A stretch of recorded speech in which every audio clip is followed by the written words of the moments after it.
Are Valkyrie guides? No. But they can help people, so that could be easily confused. Anyways, they're not from the guide realm, but they do help people. They can help people. They can guide people in situations, but they are not a quote-unquote guide. Yes. And we work closely with the Valkyrie. And the Valkyrie, probably there are some people they click with? Yes. But the Valkyrie don't stick around very long. They come, they do what they're going to do. They leave. They leave. Whenever you go on to a history lesson, accurate, this is what actually really happened. Yes. And this is the information here.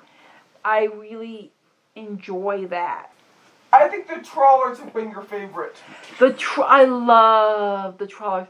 There is a sense of majesty and I'm not okay. It's not quite inspiring. A fantasy. The idea. Fantastical.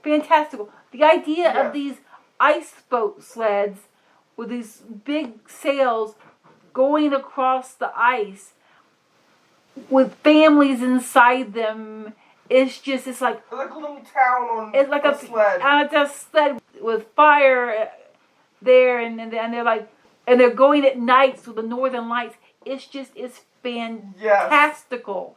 It's the stuff dreams are made of, and fantasies and stories. It's like it inspires in every element of it. So yes, I loved the trawlers, and that they were nocturnal and they hibernated during the summer because the sun would drive them crazy, and it's like and blind them, and the stories that can be spun off of all that.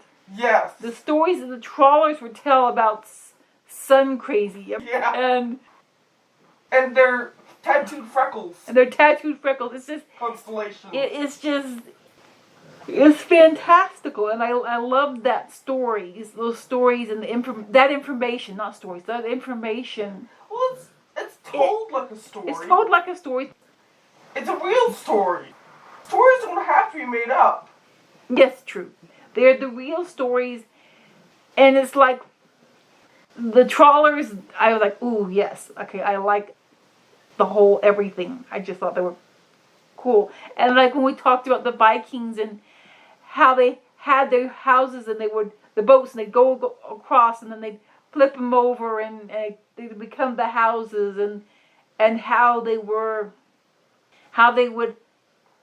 give when they would with the bees, they would give them little offerings to the bees, and the bees weren't dependent upon them and they weren't dependent upon the bees, so they were just honoring each other. It was like, I like that, and the way the shields were like suction cupped on to keep the water out, and those, I was like, I could see it, I could feel it, and it was like, okay, I like these people. I like how they're living. I like the wonder and the everything. Oh, and another thing they get wrong with the shields. Yes.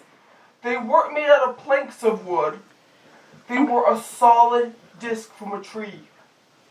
That makes complete sense. Because if you had planks of wood, why would you make them round?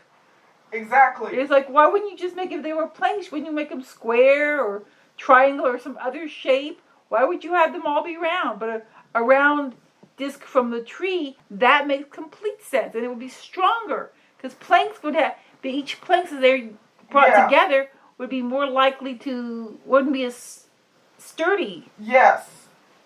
And depending on the strength of the person would depend on the thickness of the wood, the type of wood. That makes complete sense. But they weren't used as shields until much later. That was not the original purpose of what they were made for. No, they're originally porthole or covers. They just adapted them into shields when they crossed paths with the Romans. They had this handy, and they used it this way. So Viking shields were never shields. It wasn't a boat with a bunch of shields. It was a boat that had the oar covers to keep the water out when they didn't need them open, And when the necessity presented itself, they had something they could use. Oh, Yes. and the shape of the oars were very important. They were triangular. Most oars are sort of oval shaped, not Viking oars, because they need to cut through the thick, icy water. Ah. And the tips of them would be metal. So that if they needed to break ice, they could break ice. Yes. Now, see, that's brilliant. Because down in the Mediterranean, you could have the wide oars, oval-shaped oars, because there's no ice. There, it's more triangular, sort of arrowhead-shaped. So, it was like 3D triangular. Okay, let me ask this when you say this arrow-shaped. Was the point pointing out or pointing towards the boat? Pointing out. If the wide part of the... The wide part was a little more rounded. Like I said, triangle-like. So the wide part was rounded and that was closer to the boat. So it didn't damage the boat. So it didn't damage the boat. Whereas the metal tip point pointed away from the boat. To crack, to go through the ice. And it was a scoop shape, triangular scoop shape, so like your hand, like this. Like a cupped hand? Like a cupped hand, so it would scoop the water or dig into the ice and pull it. Oh! It was a scooped triangular shape with a... So like a triangle shovel. Yeah, so like a triangle shovel with a metal tip on the end to... reinforce the wood. To reinforce the wood for breaking through the... If it needs to break through or ice or in the shovel. Slush. Or slush. Because they didn't travel through ice sheets. They just... But if they came across some slushy areas... If they got through a slushy area, they could get through the slushy area easier. And maybe not an ice sheet, but they may have some floating bits of stuff. Yeah. That's what I mean by slush. Slushy bits of stuff to get through that. Okay. Because the Vikings respected ice. You don't just cut through ice sheets. That's how you walk across. So those little islands were all connected by an ice sheet. That's how you visited the other villages. Yeah. Why would you cut that up? That makes sense. You would destabilize everything by doing that, so you would never have done that. That is information and understanding that isn't around anymore. It isn't around anymore because later period, after the Romans had influenced and come in and cleared out and they replaced the oars. They replaced things more in line with what they had. Yes. So this is the before Roman contact, before that occurred. Yes. When they were just true to who they were. True to where they were. This is how they lived. Yes, very peaceful traders. Because they try to push the concept of the survival of the fittest, they try to put that is something that exists. Vikings were never warriors. That idea of being people of great nations being warrior nations is ridiculous because, number one, war depletes a nation. War depletes the nation of necessities, of people, and even if you manage to live through a war, many times you're injured, you're not mentally right, everything gets decimated. The land, the animals, the people. You cannot be a great nation and be a warring nation. It cannot happen. It eats away at the nation from the inside out. Yes. But the Vikings were not a nation. They were little groups that interacted. And each little village was named after the family. Oh, this is Weirdington. Actually, it was called Weirder. Weirder. No, there was a little village called Weirder. Did I ever live there? No, but they made contact with you a lot. The legend is that you taught them how to weave. Did I? It's like they saw how you did it and tried to copy it. Oh, they saw how I weave time and creation, that kind of stuff. Yes, and trying to copy and it. they use that as inspiration. All right, well then that makes sense. So they named their village after you in honor. Oh, well, that's sweet. They weren't weird, They just liked weird. Their Chandler had a strong connection to you. That soul has not incarnated for a long time. They shouldn't. I mean, maybe well after the change and everything like that. Yeah. And things calmed down. But they haven't incarnated since that time. Yeah. Once the Romans came in and started ushering in wars and stuff like that, like I said before, the only reason they fought the Romans was to protect themselves. They weren't trying to conquer and become something. Or to free the Roman slaves. That's why the Romans could not understand them and were scared of them. They couldn't conquer them because, one, it was cold. And you got the little skirts on. Oh, the taunting about the skirts. I'm not going to say the words, but there were some very naughty taunting. About the little skirts. Roman gear would not do very well in around the Arctic Circle. Not much does. But No. The people who are from there thrive. Like with Russia. When everyone tries to conquer Russia, they fail.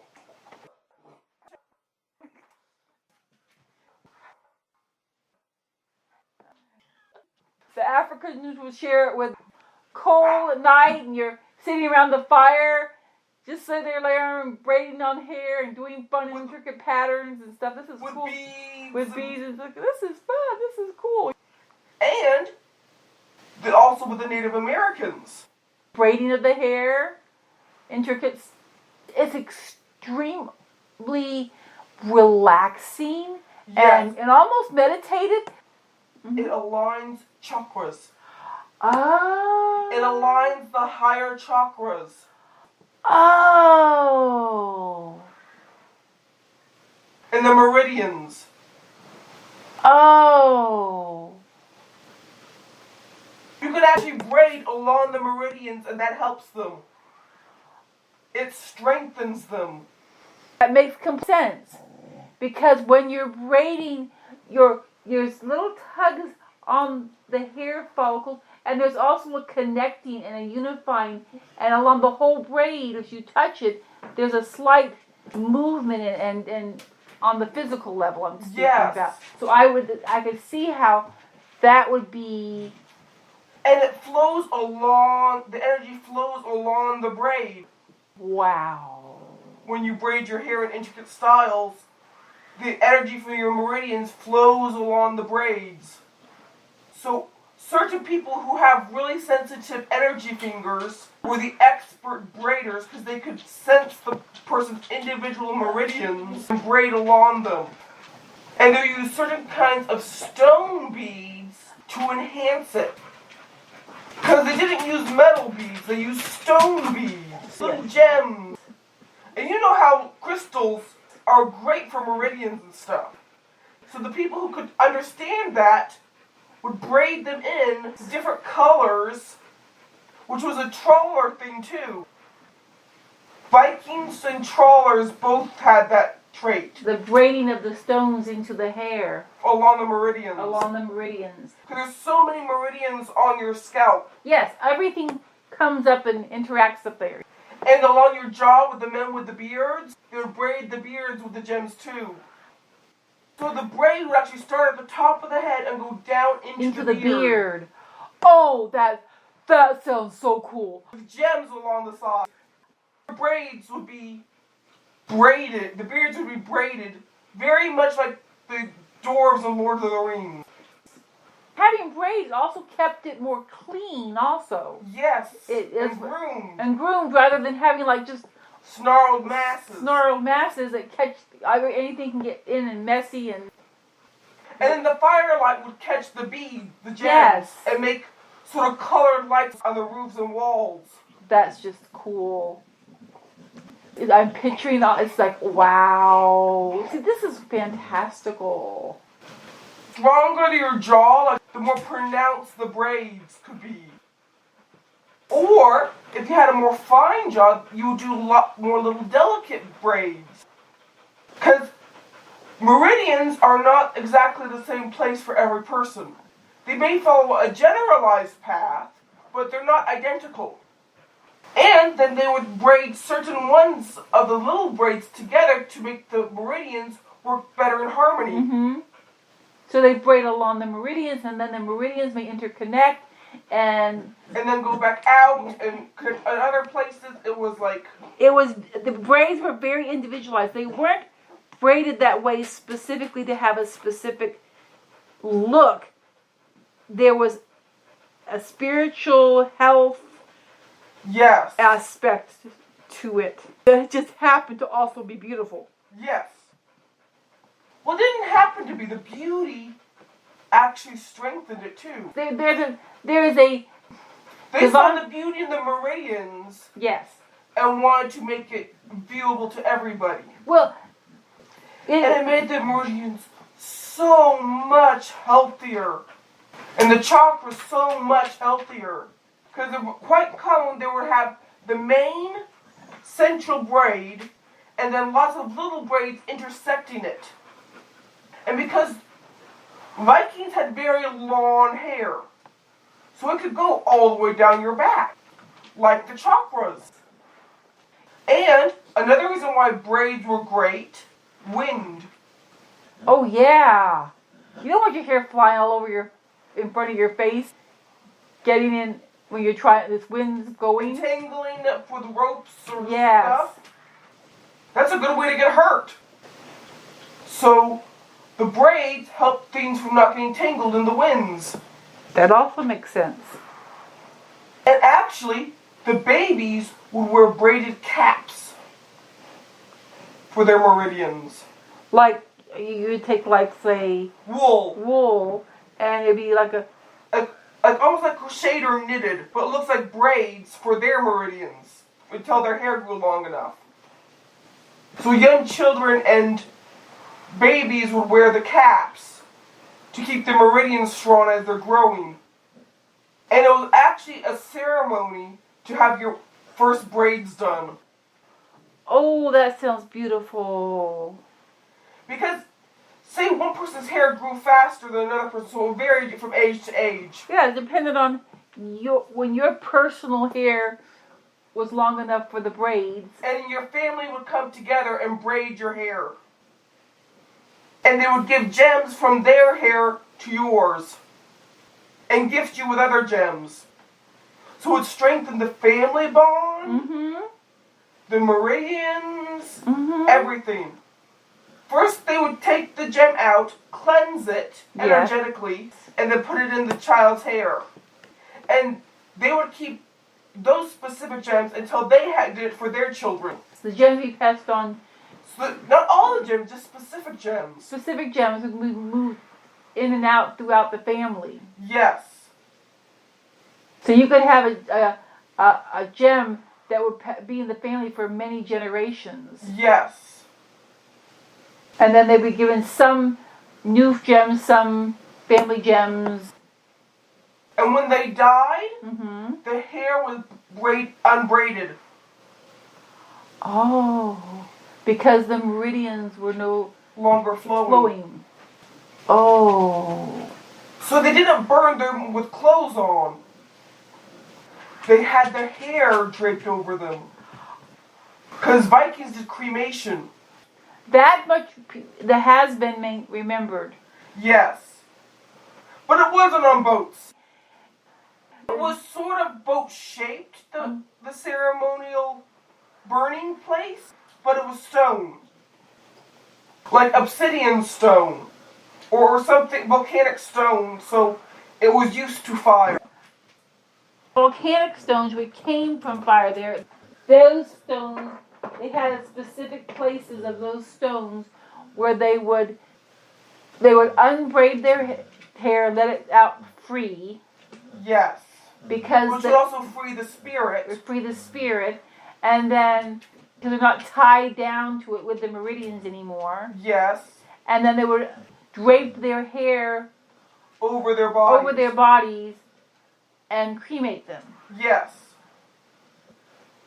Okay. This is going to be an interesting question. Go ahead. There have been some, not a lot, but there have been some, what they call ancient tombs dug up from those times with lots of stuff buried with them. Those were Romans. Okay, those were the actual Roman people that were like that, or Roman influenced? Those were people who died under the Romans. Okay, so when the Romans came in and these people died, the Romans didn't bury them or treat their bodies respectfully. So that instead of doing the traditional unbraiding of the hair, and they would try to put them in a warrior state or a fetal position. That was how they dishonored them. Yes. By burying them like that. Yes. It was not an honorable thing to be buried like that. They want to become free. And yes, that was a way because the amount of dirt to bury someone healthily, they couldn't dig that deep because of the permafrost. And then that would poison the ground. The ground. Which you need to use to grow food. So, yes. So, when the tombs are found, those are always people who have been captured by Romans. That makes complete sense. I have often wondered about, you'll see these places where there's like all these tombstones, and it's like that ground is filled with so much pain. Yes, the ground, when you bury someone like that, it fills the ground with their pain. Because it's their pain and their family is, because of the idea and the culture that exists here, death is seen as a very bad thing. That comes from a Roman idea. It's a Roman idea, but there's lots of pain associated with the whole concept, and fear, and that just sort of permeates the area. And people, when they go to the burial places, they feel uncomfortable. They feel uncomfortable. Yes, they feel uncomfortable. Because a lot of the souls are still there, trapped under the ground. Now that's been lessened up quite a lot.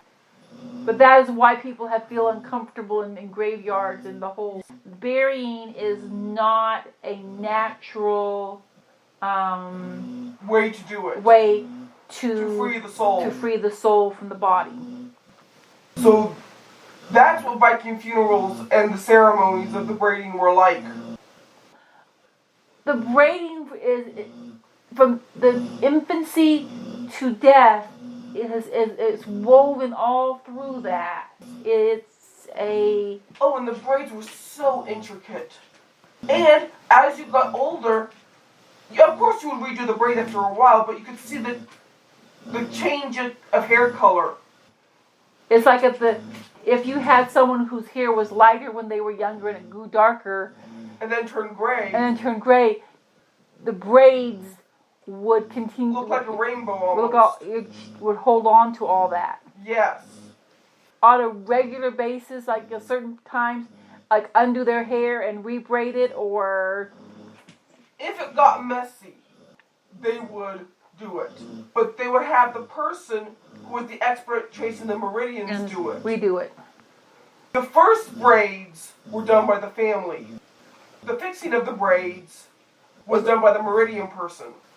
But since a whole village was one big family, you were still related somehow. Yeah, there was a relation thing going on, and they're interrelated, and what we mean by the family doing it, we mean the parents and the grandparents, basically. And the siblings would watch.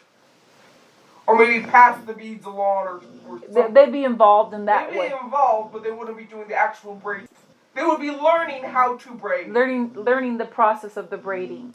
Would it be that in, say, a village, there would be one person, or there could be a couple people who did the braid? It varied. Some villages had more than one person who were sensitive in that area. Ones who were sensitive in that area, that's the path they would follow. Would the braiders also do what we would call here energy medicine or healing or anything like that? No, they were not healers. They were not healers. They were artisans. They were like artisans, but they worked with energy. All artisans work with energy. True artisans, all of them work with energy. They were the artisans. The braiding was an art form. See, that is information and connections that are fantastical. Oh! Mm-hmm. Oh yes, that is an important part. Pre-Roman Viking wedding. They would undo a single braid and then braid them together temporarily for about an hour and then braid it back. So for a short time period during their to get your wedding, energies, their energies would be combined. Would be merged. That.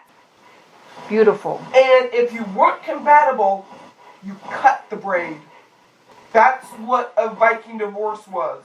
Was it a specific braid that was united with? Yes.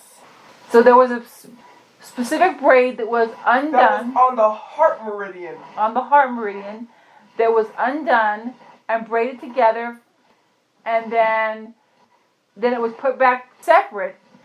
That was just part of the ceremony, but that was one of the most important spiritual parts. Most important spiritual part was the braid, and then if they found out they were not compatible and they did not want to continue together, then they would cut the braid, the braid that goes on the heart meridian. Actually, no. I got a little mixed up there. Sorry, because this is very, very old.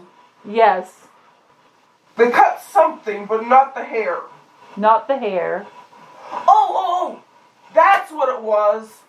They had like a little, like leather binding over it.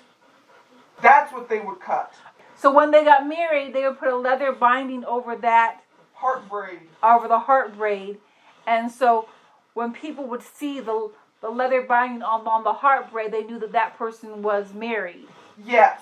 And if they got divorced or they decided to separate or no longer be married, yes, they would cut that binding off, and that would symbolize that they were no longer. And divorce was not like it is nowadays. One side chooses and the other side doesn't matter. They both came to an agreement. It was an agreed process. Yes, because it wasn't like today where it's just willy-nilly stuff. There were no affairs then. Because you basically grew up together. You knew each other very well before you got married, so divorce was a very rare thing. You already knew each other. You weren't surprised or unaware. It was like you knew who you... So divorce was a very rare thing. And if it did happen, everyone knew why. There was no secrets. It was very clear what had happened, why it had happened. And And it was a mutual agreement. And it wasn't done in anger. It was done in acceptance. It's just we had an acceptance that we are not compatible. Yes. And I free you to find someone you are compatible with. So it wasn't against each other. It was, we recognize that we are not compatible. And a lot of times they still remain friends. And it usually happens shortly after the marriage. They get married. They realize, okay, this isn't working as a marriage. We should have just stayed friends. And everybody was like, okay, we understand. There was no stigma attached to the fact that you made this decision that you're not compatible early on, and now you're free to find someone with whom you are compatible with. Yes. That sounds very healthy. Oh, yes. Yes, it's not like divorce is done nowadays where there's anger and lies. Well, a lot of what is here as far as any kind of relationship thing, the problems come off of the idea of, you're going to think this is weird, I say, money. Nope, I don't think that at all. Because many people choose to marry or not to marry someone based upon money and their potential to get money. Yeah. And they adjust themselves to be able to be more appealing to those who have the most money. Mm. And so it has very little to do with the actual personality and the actual who they are and how they live. It's like, and if say they were in a village, they would build the house together. The other people would help, but they would work on it together. They would build a home, not a house. They would think about, okay, who are we? What kind of things do we like? How do we want to move? So they're literally building a life together. Yes. And then if they did divorce, that house would become a communal spot. It wasn't like this person has the biggest house or the most stuff, and I'm going to go, and this person wants to go. That's all very money Roman ideas about things. Yes, and hierarchy. And controlling, and I understand that, because if there was no money or hierarchy involved, suddenly who marries whom, and staying married. People stay married because many times they can't afford otherwise. Yeah, there was no divorce like that. It was just basically, okay, this isn't working. And not like a little this isn't working. No, but like we've tried to work this out. We realize that we're just not compatible as a married couple, but we can still be compatible as friends. And it was very accepting on both parts. Like they both come to an agreement. That feels right. Yes. It's like, okay, the people, it feels right. Yes. Because it's not just talking about for fun and interest, oh, how interesting that was, but that's what we're moving back into. Yes. And many people have a hungering and a longing for this. Yes. But they don't exactly know what it looks like or how it would fit together or how you would do it. But putting this out there, just putting it out there. It gives them an idea. It gives them, something to, I could see how that would be really good. Oh. Yes. Another thing the Romans did to desecrate the bodies, they would steal the gems. Oh, yes, they would steal the gems from the bodies of the hair, and then bury them. Because the gems were supposed to move on through the family. Yes. They were not supposed and the Romans only saw it as value. Yes, monetary and accumulation. Because they could have, very valuable gems. But, see, the way the Romans would look at something that's valuable, they look at it as a value as a selling value. What can I get for this value? Trade for this value. They don't see the history value and necessarily the deep spiritual beauty value. They might see it as glittery or shiny or big, but they don't necessarily see what someone from that culture, when they saw it, they could see more. Yeah. And they saw the spirit of the gem and the spirit of the people who wore the gems. Yes. How they intermerged. And when people from that culture would see the gems, they didn't say covet it because they had the big pretty gem, and because they have that big pretty gem, they're more powerful. No, they just see, wow, that's a strong meridian. Yes. Whereas the Romans see a big gem as making them, they have more than, they're more powerful. Survival of the fittest, even in that. So, this is excellent. Thank you.